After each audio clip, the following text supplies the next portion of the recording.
Welcome to this debate about EU-US relations. And you can just come in. It's okay. We're just getting started. So we have a great panel that will introduce themselves in just a few moments, and then we're going to have a conversation. We're going to talk about what is Joe Biden thinking, what is the EU thinking, where do we want to go, what is the relationship going to be in the future, what would we like it to be, but what is the reality.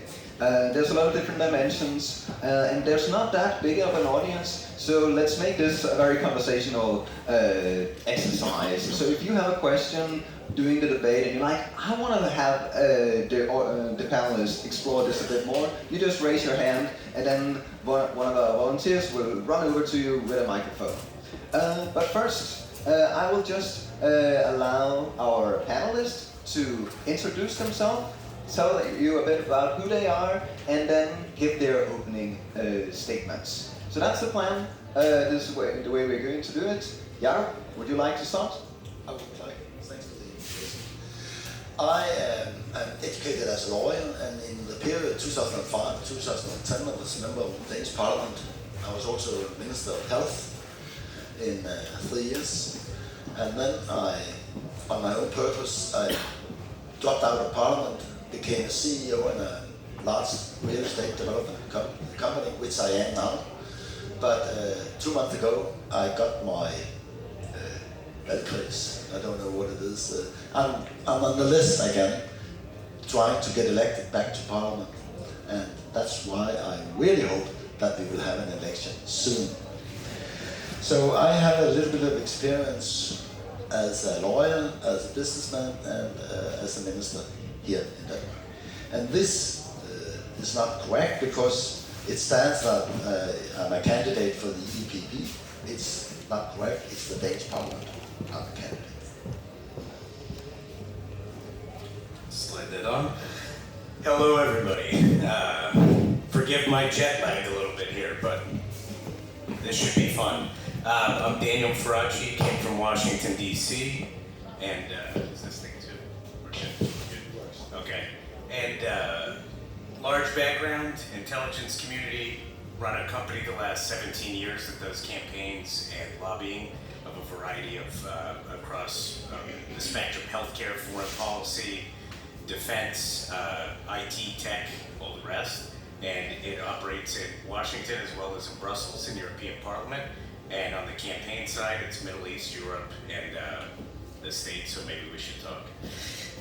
And then after the other part of it being pleasure to be here, and I started an NGO as well, a nonprofit on the US side, bringing European Parliament and Congress together to try to cut through all the problems that we have in a transatlantic capacity and host each other in Brussels and DC. This has been for the last 8 years now.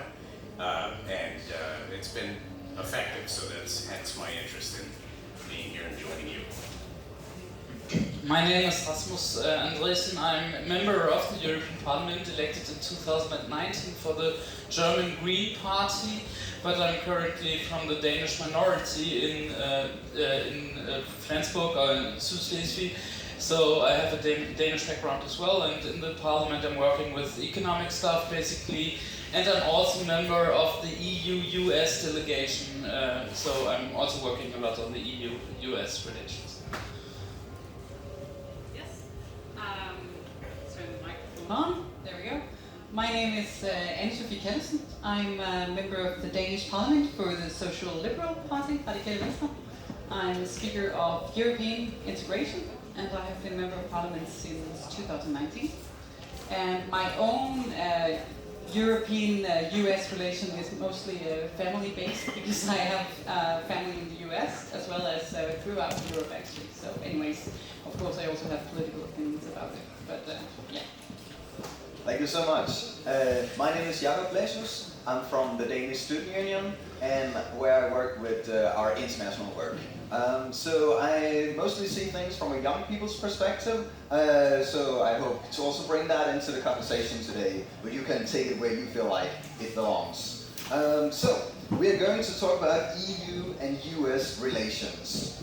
but where are we right now? So, to give our audience an introduction to your view on the current state of the relationship, and Sophie, would you like to start? Well, I'll try.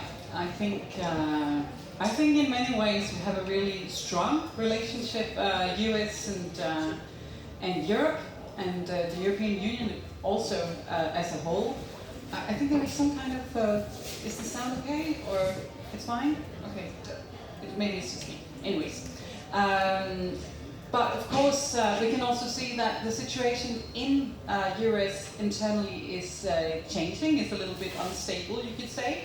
And the question is, how do we react in Europe when we can see that US, first of all, has some kind of internal instability, but also that their interest lies not really within Europe, but within Pacific area, so China, etc.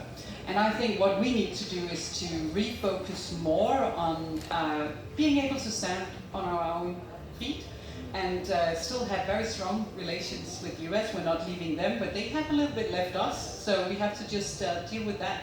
And that's why I'm quite happy that we were able to leave the Danish opt-out on foreign policy and defense, because it is crucial, I think, for Denmark to be part of foreign European policy.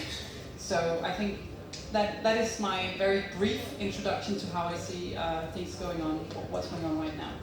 Rasmus, do you share that? Yes, basically. I mean, I think the world is changing a lot, and I think also the EU-US relations are changing a lot. And in the past, I think, from a European perspective, like the US had always been like a big partner we could rely on. And right now, maybe since the election of Trump, we all know that this is not true any longer. And maybe there is like a window of opportunity still now, because things had also changed since Trump isn't the president any longer. But we still know that the divides in the US society is as big as that we can't rely on EU-US relations alone, and this means that the EU needs to be much more sovereign when it comes to different issues like foreign politics, but also on other issues. And I really think that also the war, Russia's war in Ukraine, actually shows that the EU needs to build up on a lot of the topics, and then of course have good relations with the US still, but I think it's a bit different than it had been like 5, 10 or 20 years ago. Daniel? It's been a long time since the EU and the US have had a good relationship, and since the EU especially was a priority to the US. That was it hasn't been since Clinton. The last 4 presidents, our relationships declined. We've gone it on your own foreign policy from George Bush's adventures in Iraq straight through Barack Obama and Libya and Syria. Same with economics, same with healthcare through the current pandemic. And our population has forgotten about Europe as well, except for to come here on a holiday and have a nice beach vacation in Barcelona. So, and our cultural heritage, many people are from Europe, but they don't speak the language anymore. 3, 4 generations removed, they don't even eat the food.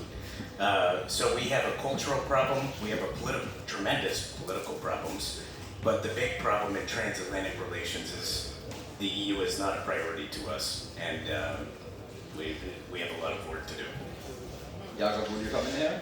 Well, yeah, actually I agree a lot with Andresen Callesen, and I noticed what you said, but I think that the US and the Europe is still good friends, so we are continuously trying to get back.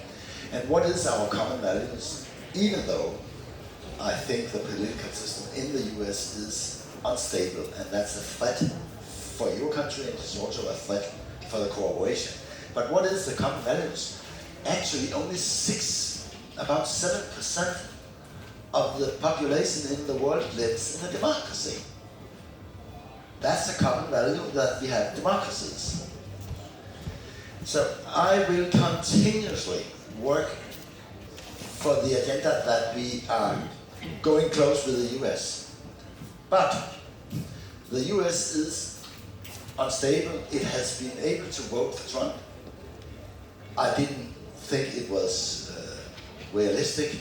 And I can't understand how such good people as the Americans can vote for Trump. And he can get back, or another person with his opinions can go back. So we cannot rely on the US in NATO. So we will have to do a lot more on ourselves. And that's natural. It is also natural that we do more ourselves because the American taxpayers has historically paid also for our security.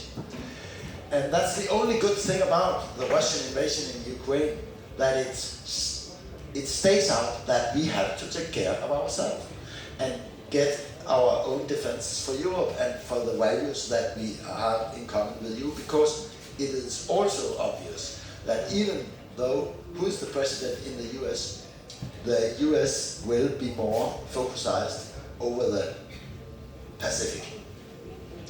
So maybe we can get some cooperation as democracies. As you take care over the Pacific, we take care of democracy relations in our backyard, Europe.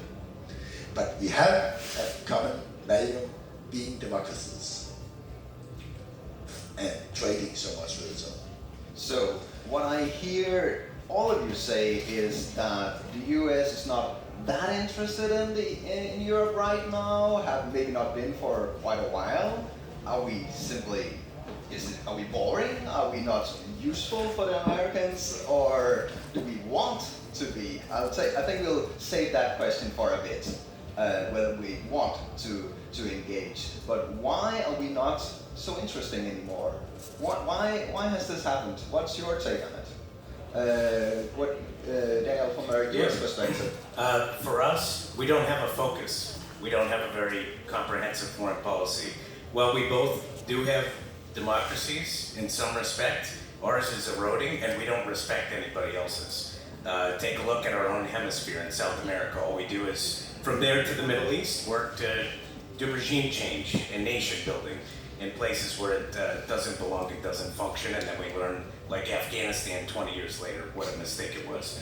So that's our problem. That's with the EU and South America alone, we wouldn't need Russia, China, India, or anybody else because of the power of intellectual property, pharmaceutical, the defense industries, trade, vehicles, everything. I mean, so the natural priorities that should be there for trade, for defense, for respect of democracy, for our cultural values should be stronger than ever, but we just don't have an agenda, we don't have a focus, we're all over the place, and we don't even know what we're doing with our own country right now.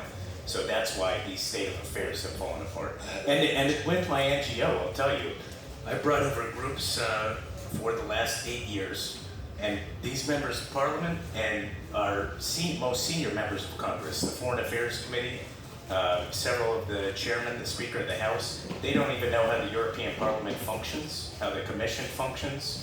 The parties are not talking together. They're not working on a clear-cut agenda of how to fix things. That's why I had to step in with my own NGO, and lack of familiarity, lack of priority, lack of intelligence. That's all I could say. Yeah, do you want to come in here? Well, yeah, I have a question for you. Yeah. Because as I see it, globalization is going down. Mm-hmm. Trump talked a lot about it, getting jobs back. Also in Europe, we are taking production back from Asia. That means that the world is getting a little bit smaller. Could that be an issue of becoming together again? It should open an opportunity for us to come together again and sort things out. But the failure of government is why there's the rise of populism. That's why we had a Trump. That's why Italy has a Salvini. These things are all happening. So these are the things that can ruin this opportunity in the midst of the globe, the globalization decline. We have these things, these shared values, like you said, population, shared values, education. We have all the tremendous opportunity, but will we take advantage, or will the extreme side use it as a way to further decline the relationship? That's the question. Rasmus, how do you experience this? Do you also see like a lot of changes? They don't know what they want, and there's it's just messy. Or how do you experience it? I mean, it's obvious that U.S. politics is quite messy, and that a lot of the points you made about the situation in your country actually is also my experience. On the other side, I can see that looking on different topics, that then sometimes you can have like big interest, also for example from colleagues sitting in the Senate in the US. I went to the US back in May together with the committee working on tax issues, the global tax agreement on the OECD, where we had a lot of meetings with senators who actually also were quite knowledgeable about the agreement and also the situation in Europe. There is like a blockade in the US, but we also have like a blockade in Europe with Viktor Orban. So this is like something where my feeling was that then there is interest. If it's linked to something, they also can deal with on a domestic dimension. And on the other side, I can see a lot of young people in the US, not sitting in the parliament, of course, not leading the business organizations, but climate activists, for example, doing basically the same like climate activists are doing in Denmark or in Germany or other places in Europe. And there I can see a difference, because they are dealing with big issues where we also need to have like a global collaboration. And of course that's not the generation which is in power in the US, and we could talk a lot also about failures also in climate policy when it comes to this, but still I also can see the other side of it, and my work in the parliament is strongly more focused also on building alliances together with like people I can see have a common interest and also want to work together, and I really still think there is hope left. And Sophie? Well, is there hope? Sorry. Yeah, I think there's hope left as well. And then you mentioned that a lot of Americans or US citizens don't know how the European Parliament works. I'm not sure that Europeans know how the European Parliament works. I agree. But anyways, I'm not even sure the European parliamentarians know how the Parliament works. Sorry.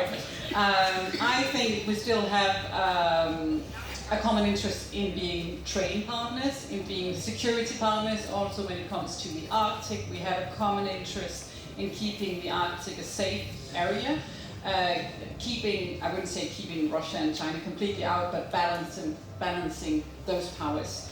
And I think those are our common interest with the US, because to me, why are we not interesting to the US? Because somebody else is more interesting right now.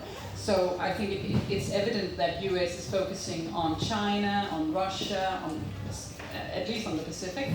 Perhaps you're right that they're also just confused and unfocused, but definitely I think there is an expectation that Europeans take care, that Europe takes care of our own backyard. And I think that is fair enough, because we have had a legacy of US being a very active power in the world, also in our area, in Africa, in Eastern Europe and around, Middle East, etc.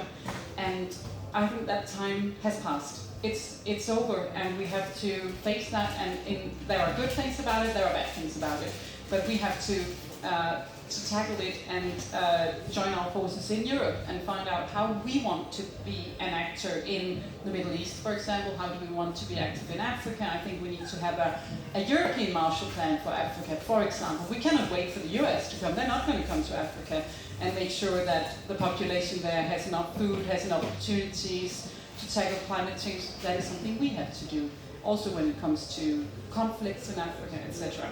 So I think that was not your question, but I think it's also interesting then to ask, what should Denmark do? Because we have, every time you ask a Danish prime minister or foreign minister who's the most important ally, they will say US. And I'm not saying that US shouldn't be But that's an interesting thing. an They important always ally, say that. but it's always the same answer, US. And never, for example, US and Germany or US and Britain when they were still part of Europe. And I think we just have to be honest and say US is still important, but Germany, for example, and France, they are so much more important now because US has sort of withdrawn from us. So we need to focus more our resources on going to not just Berlin, but actually also the different Bundesländer to have contacts within Germany, because it's our neighbor, it's one of the leading countries in Europe, and we don't invest enough political capital in Germany and in France. So is it just time to say, well, that time has passed? Well, now the US is doing its own thing, we are doing our own thing, it's good enough, we can figure it out. Or I sense that it's more complicated than that. It's more complicated than that. I think we should be trading partners, we should be partners for democracy, democratic values. I think we should also, we don't know what will happen in the US. When Trump was president and he tried to buy Greenland, that was, pretty hard, sort of, how to answer that offer.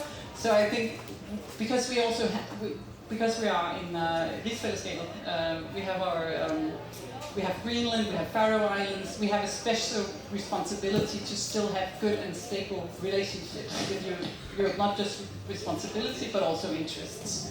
But I think in general, when you're talking about EU-US relations, I think EU should be more able to stand on our own feet. So Daniel, do you see that maybe the time has passed for this very close relationship? I think there's a dual situation. Yes. I do completely agree. Europe has to figure out their own defense, own priorities, the Marshall Plan for Africa. I think all of these make perfect sense as a united European Union. But with the dual part of it being that engaging the U.S. in a more intelligent capacity. That relationship's still important, like we said, trade, defense, other things like that. It can be enhanced, but you have to continue to work on these things like my NGO does, to work on priorities. You had mentioned you came to Congress for the global tax issue. The only reason they care to talk to you is because we're in an election and corporations pay for our campaigns. So they're paying attention to the tax situation. So if things like this happen and you prioritize meetings based on where the priority of the U.S. is, one day to the next it changes, there's more intelligent engagement that could take place, and at the same time you need to stand more on your own. So it's a two-way street. Yeah, well, there's quite a wrong balance in this discussion, in the way that we are only discussing it that the EU has to take benefit of the US. I also think the US needs EU. We have 500 million people who has a lot of money, and the market in Asia, that's 3-4 billion, but they have no money. You need us. Well, and it's not only because of that, it's because of the values. But I have a question for you. Will there be a civil war again in the US? Because then we will not use all this political effect on it. The way the U.S. is trending, anything is possible. We went from a horrendous president, like you said just before, and the ones several before him. Now we have one with dementia, who's not even running the country. We have his chief of staff running everything, and Chuck Schumer, the Senate Majority Leader. And our priorities are everywhere, and the tension and economic decline we face in the middle class and down below from same inflation pressures you have, the answer is anything's possible. And if we don't get it right the next election or two, the way we are becoming more divided and more violently divided, as you've seen from our January 6th, before that, the Black Lives Matter protest, it's become, anything is possible. We're in a bad situation if we continue down the road we are. So is it time for Europe and for the EU to be the big brother, to say, now I'm in the driver's seat, now I'll make the big overall decisions, I'll say what directions we need to go, because this thing over here, it's not working out. Well, big brother is not respectful, to use that word, but I think it's correct that we have to do much more ourselves. We have to do our own intelligence, and you are good at that. You knew what happened in Russia. We in Europe, totally, we guessed, and you were right. But we have to get our own intelligence, we have to be much better on defense, and then we have to trade in an equal way. And I really hope, because I like your country so much, I've lived there, there's so many good things from America, and also there are bad things. Both the good and the bad thing comes from America.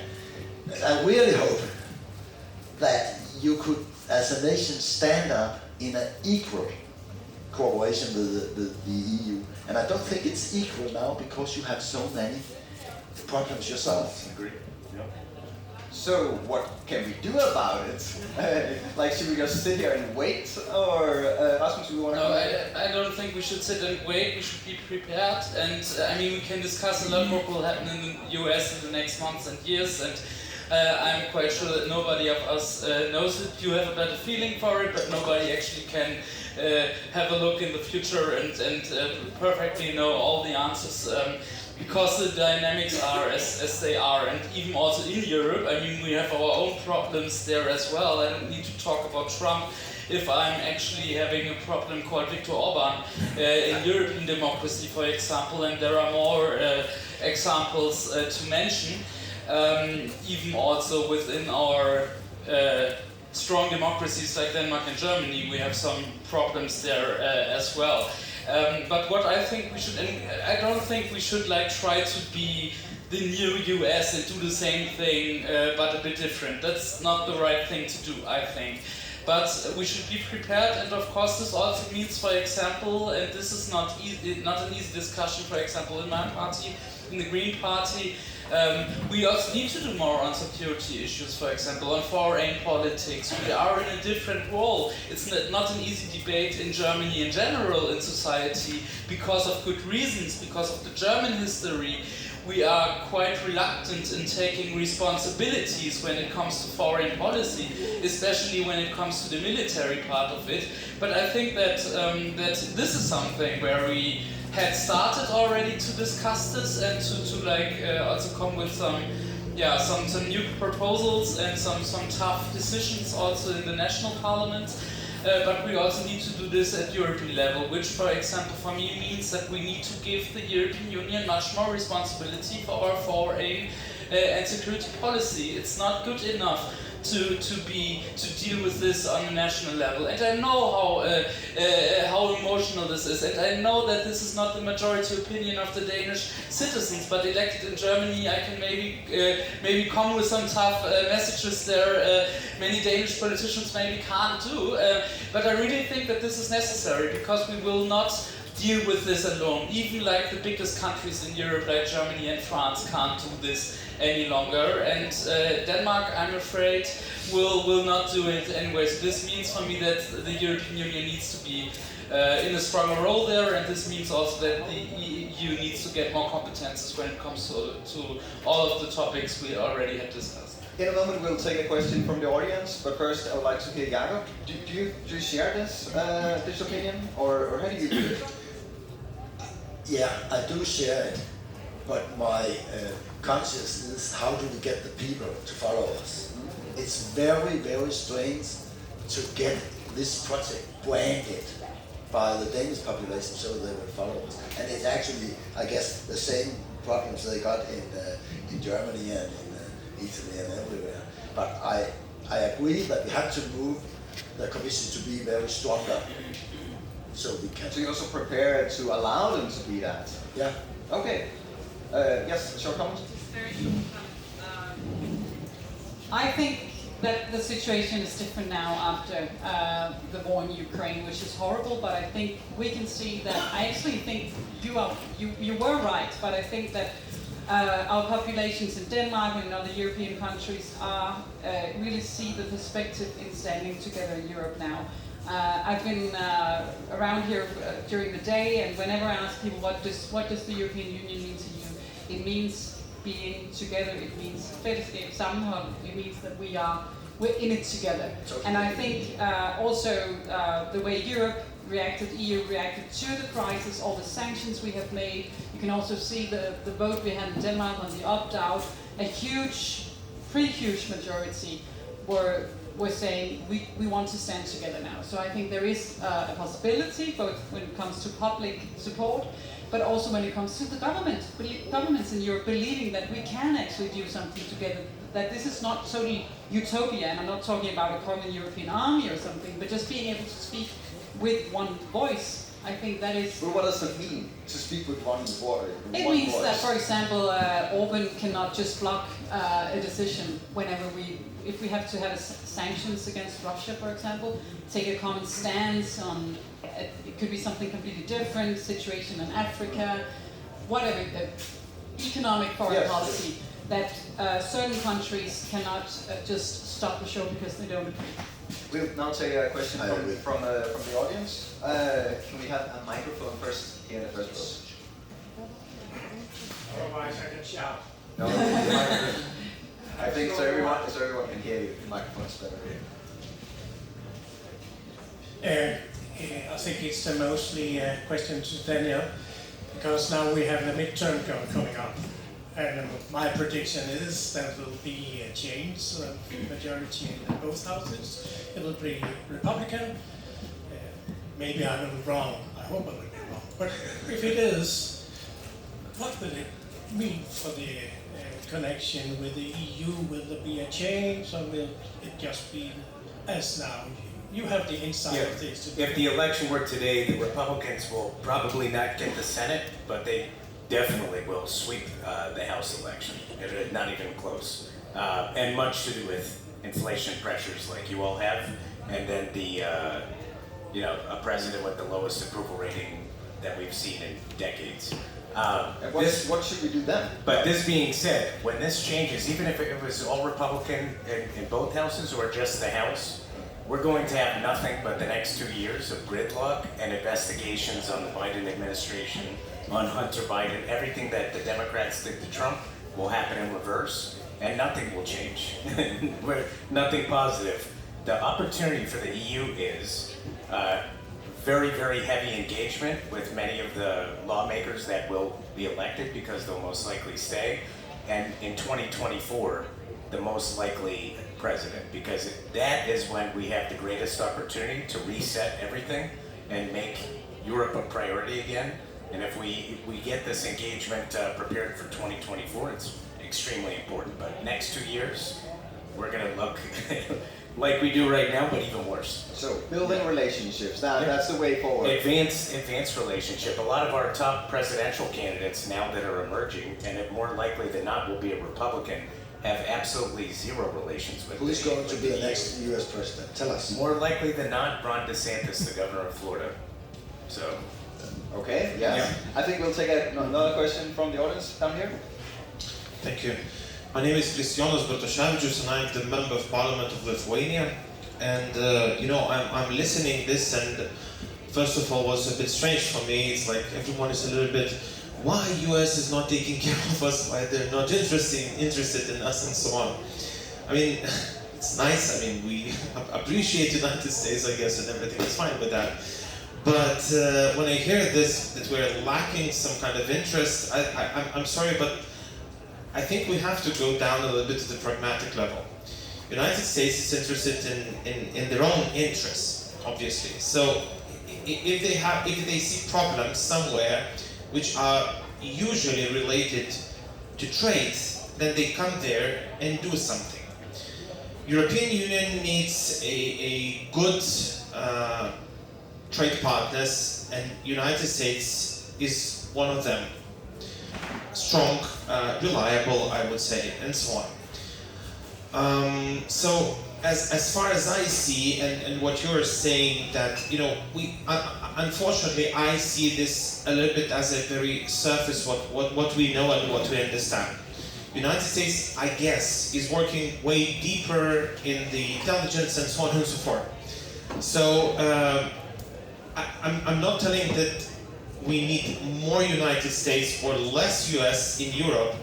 I believe that when we have to have the cooperation. And now, when from Madam, I've heard there saying that we need Marshall Plan for Africa. I'm so sorry, I'm afraid, but first of all, we need a Marshall Plan for Ukraine.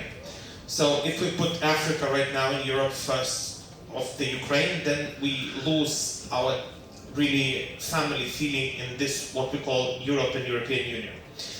And when Mr. Jakob said about that we have to be prepared, I would like to ask how much of the GDP Denmark is dedicating for the national defense? So we have a lot of I different... can tell you, it's 1.5%. I think we'll give our panelists... I'll just last thing. So when you say preparedness of the Baltic states, and Lithuania is dedicated 2.52% for the GDP to the national defense. So this preparedness of the Western Europe and Eastern Europe, despite the problems what you have with the Bornholm Island and Russian flights there, it's still very different perspectives. Thank you. Okay, there's a lot of different things in this. So, Sophie, would you like to start? Yeah, just briefly on the Marshall Plan for Africa. That does not mean we're not helping Ukraine, but that means actually instead of having a new crisis, not within Europe, but basically the same migration, but also that what we underestimated with Ukraine was what Russia was willing to do, that they will take all the countries on the brink of Europe, Russia and China, and see if they can influence them, if they can win them. Very clearly when it comes to Ukraine, we didn't underestimate this in Lithuania. No, probably not, but I'm speaking on my behalf here. And I'm saying we're underestimating what Russia is doing in Africa, what China is doing in Africa, trying to influence the countries from within. We need to be them, we need to make sure there is a future for Africans in Africa, otherwise we will be in big trouble in Europe, and the Africans will of course as well. So that was my point, not saying that we shouldn't help Ukraine. Rasmus? Yes, I mean, I fully agree, and I also want to say that for me, being prepared means, of course, also the security side of it, and I think that there are a lot of examples for member states doing more on this right now. I mean, I'm living in Germany as part of the Danish minority, and Germany had one of the toughest decisions German government made in the last 10 years, I think, is to increase the volume of defense spending with about 100 billion. So this is something which even is not easy in the German public, and also not in some of the parties sitting in government there, and I'm even not sure if this is like the only thing we should deal with, because being prepared means, of course, also something on security, on defense, and of course also countries have to move there. But being prepared, for example, also means a lot on energy security, and I know that this is not something I need to tell colleagues and people, citizens from Baltic countries, but from a perspective of a citizen of Germany, I can say that this is even the much bigger problem right now with German politics of the past, that Germany isn't prepared on being an independent country, because the dependence on Russia, especially when it comes to energy, is quite high. I'm sure you all know about this, so I don't want to go in depth, but this is like something I'm also talking about when I'm speaking about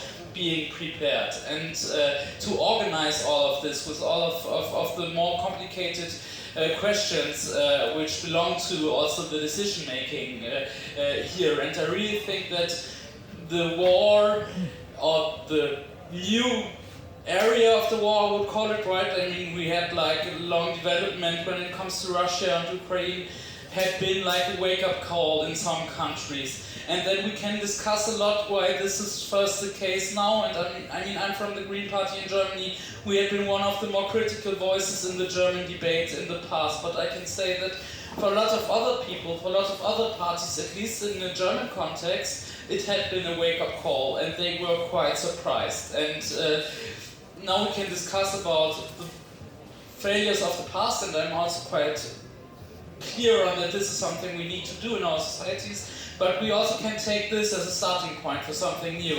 And I really think that this is important, and my hope is that we will be able also in doing so, and so that we're not even discussing the same questions on Political Festival of Europe, maybe next year, but in 5 years or something like this. Rasmus, I can't help but think that all of this more security and the whole question about like investing and in this field sounds very expensive, and prices are going up for everything.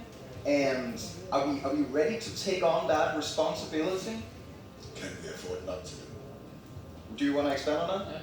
Yeah. Maybe first, Yes. Jakob and then Rasmus. Yes. Okay. Well, of course there is a big price. Let me start answering you. Yes, I know that we only use 1 0.3% of GDP on our defense budget. And it should be 2. Would I like that we have done that before? Yes, me and my party would like to. But in Denmark we have a national compromise between a lot of parties. My party, your party, the Socialists, the Social Democrats and the Liberals. And there is a national compromise and I support that. Is it expensive? Yes, in Denmark. And it's the same situation in a lot of other German countries. In Denmark we have to use 18 billion crowns every year more on defense. You can't just take them out of the economy without prioritizing that there's something else you can't do. I have been Minister of Health.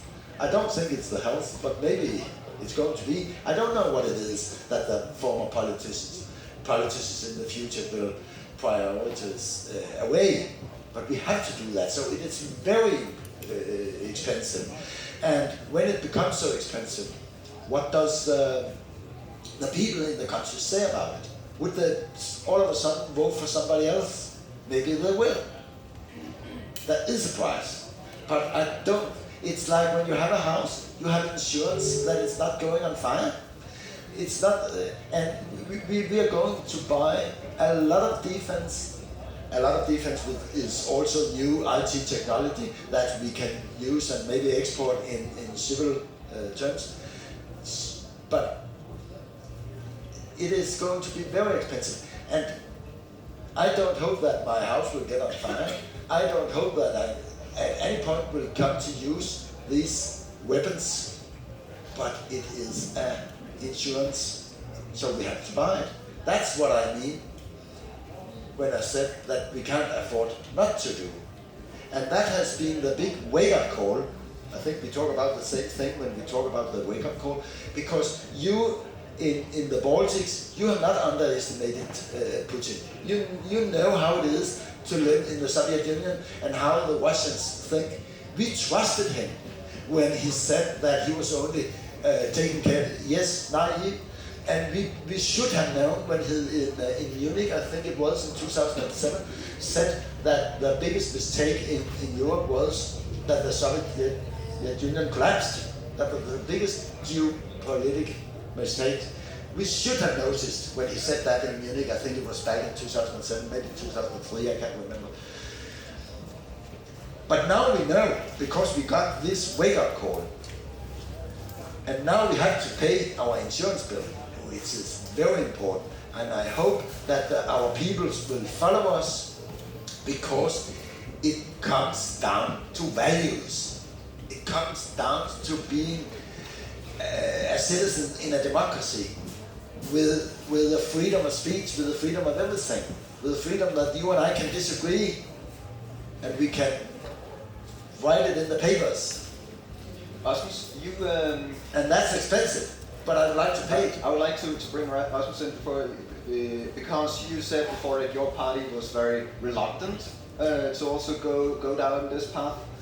So maybe can you expand on, now that you have said, now you say, okay, we need to go down this path.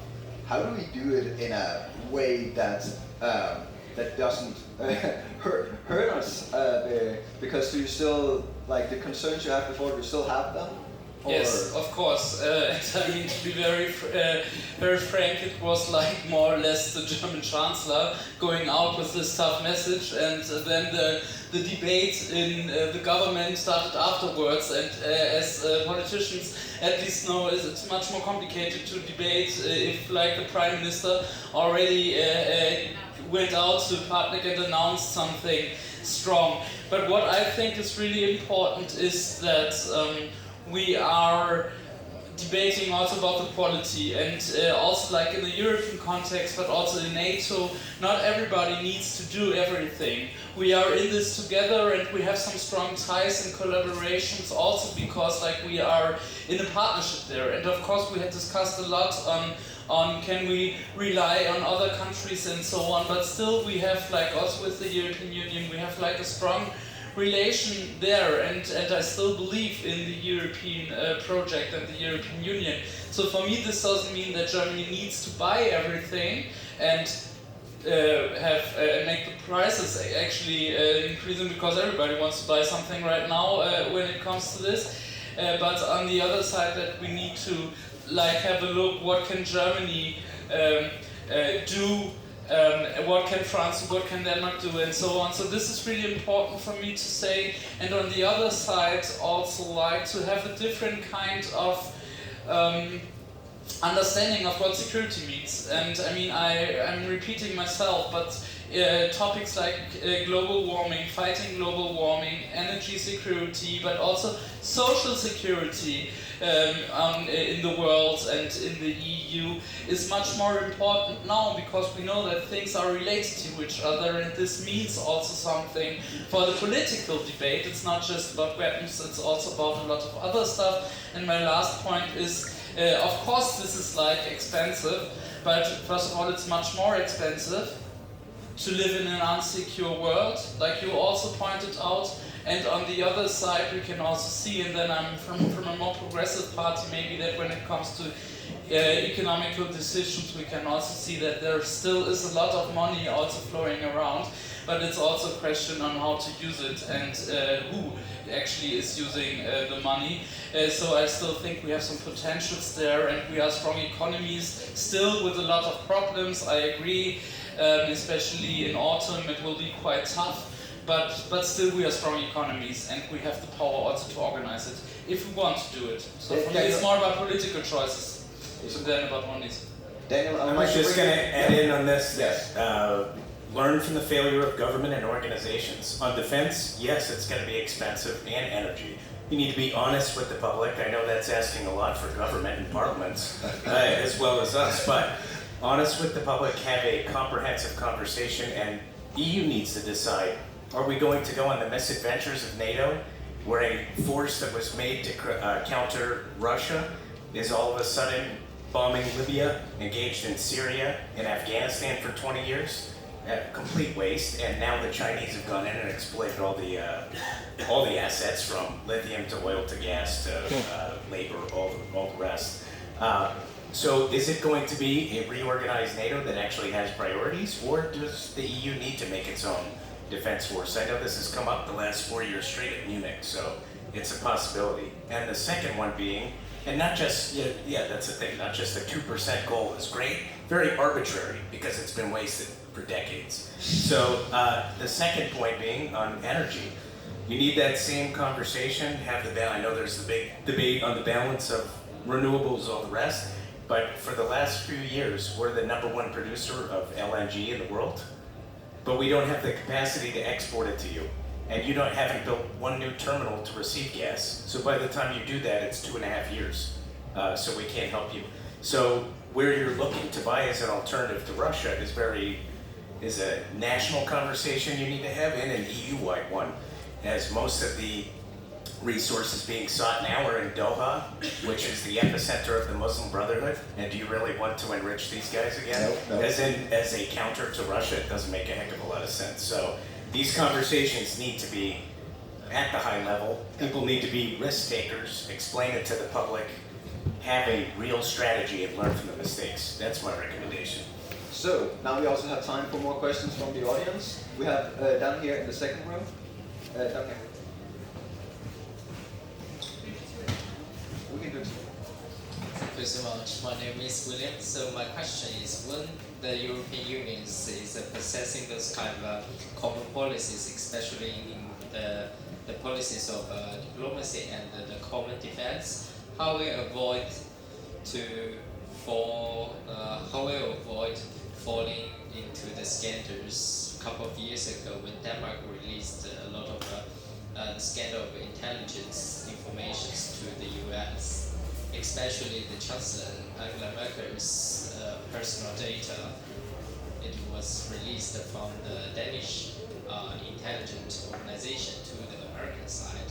So if there's any of the enforcement, as a bill or act has been debated in the EU Parliament nowadays to prevent those kind of things happening again? And where, also as an American or any of other countries as a third party in the relations with the EU or any of the single EU member states, where they put on their priority to respect the European Union as a whole first of all, or rather than any of the single country or something else? Before I allow you to answer, we'll take one more question in the third row. Yeah, over here. I'm wondering, you're always saying the EU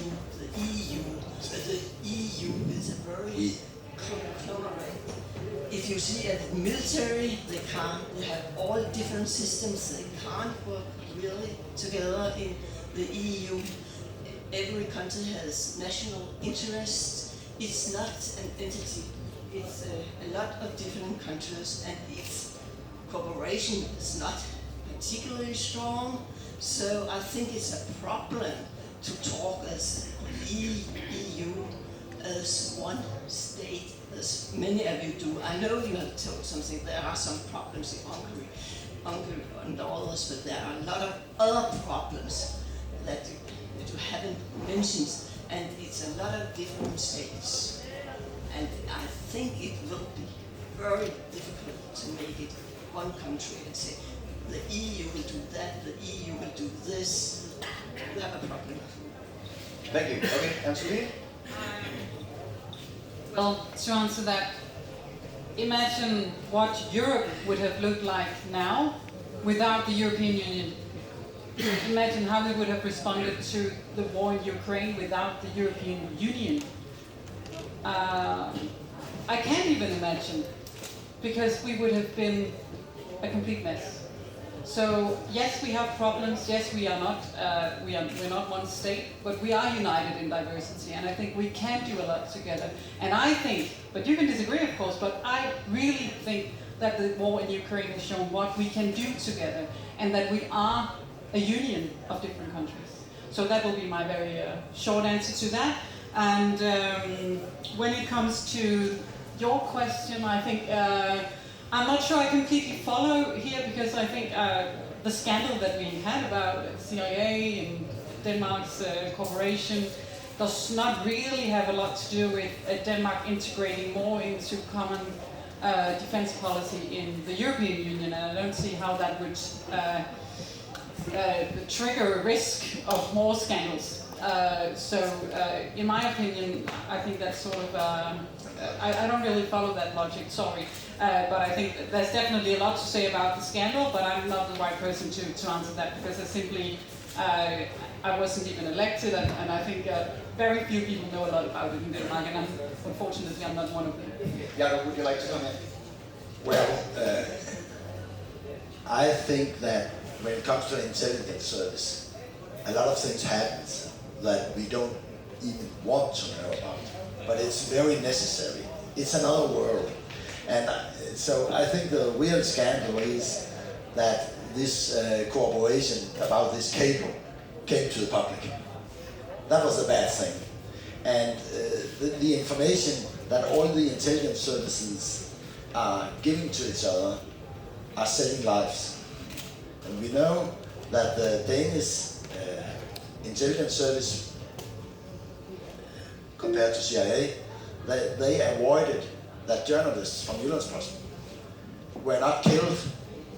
There were plans about that. That is on the ground because of intelligence services. So intelligence services works, and I think we should allow them to work, and I don't think we have to know all what they are doing. Somebody has to know, but not the public. That was a bad thing, it came in public. To you. Well, I have been minister going to the EU, and it is very big bureaucracy, and it is very frustrating talking so many countries, so many languages. But they are there even though Denmark is not participating. So I believe that we have to participate and be there. And we have to continue, and it is not easy, and it will never be easy. It's called politics. It's called democracy. So we have to be there, and I think we should increase our cooperation. And I don't think it's bad that we talk about EU. I think it's bad that we not talk more about EU and take it common. I am from EU. You are from EU. You are not. Unfortunately for you. And a lot of you are from EU. one of the EU, one of the Baltic countries. I forgot what it is. Lithuania. Lithuania. You are from the EU. We are common people. We are from the EU. And I have, as a minister, when something was difficult to explain, I said, oh, that's from the EU. And that's a shame. That's a bad minister doing that. Stand up for you, Jacob, and all the other ministers. Be proud of being part of this and go into it. So talk more about the EU, not less. I will do that if Rasmus, I would like to give you also the... Yes. No, I just want to say when I'm speaking about the EU in the context of foreign policy, then I'm maybe taking into account that I would wish that we are having a stronger common voice on all of this. And I fully agree. Of course, we're quite different, and I also think we don't need to be one country, but we can stay in 27 different member states, but on issues where we have a common interest, and I still think we have, and a big majority of the member states, of the national governments, but also of the citizens in the EU. I think we should do much more to come together and also to come with some common answers, because I think that we need to do this, right? So and I think, like from my perspective, it's also something I would like to see much more, because I think this is the right thing to do. I'm a member of the Danish minority in Germany, so I have different identities. For me, I'm quite used to have different identities and see something good in European collaboration. But also from a more pragmatic perspective, I think it's the right thing to do. And my hope is that we will see some further steps in this direction in the next months and years. And I really think that after you had elected your Folketing, whenever you are voting for one of the candidates up here or some others, afterwards one of the biggest elections will be, of course, the presidential elections in the US, but right before, in May 2024, we will have European elections again, and I think that we will have a lot of more debates about those questions also up to the European elections. 2024 will be a very interesting political year, and I really think we should prepare it, and we should also push for it on a national level, if you agree with what I said at least, because our governments are the ones deciding it together with the European Parliament, and this is why I also think we need to push for this at the national level as well. Here in the end, very, very, very short. Yeah. Daniel, would you like to come in? Yes, real quick. First, in intelligence, when you read in the paper, you don't have any accuracy on what happened. I served in the intelligence community, but I will say we'll exploit any country anytime. And then for yours, we are a great example of, we're supposed to be a federated republic, a union of states. We have 50 of them. It has never worked perfectly. However, like we're talking about with defense, energy security, all that, creates an opportunity for the EU amongst the 27 member countries and other partners to come together and form a more perfect union if it's possible. And it will work or it won't. And they could, everyone just take a look at the US's example. We're becoming more divided than ever, and our federal government more bloated than ever. So we can show you how not to have a more perfect union very easily. Thank you so much. So, now it's 3 o'clock, we don't have any more time. I want to say thank you to everyone for being here. Thank you for being here. Give them a big round of applause.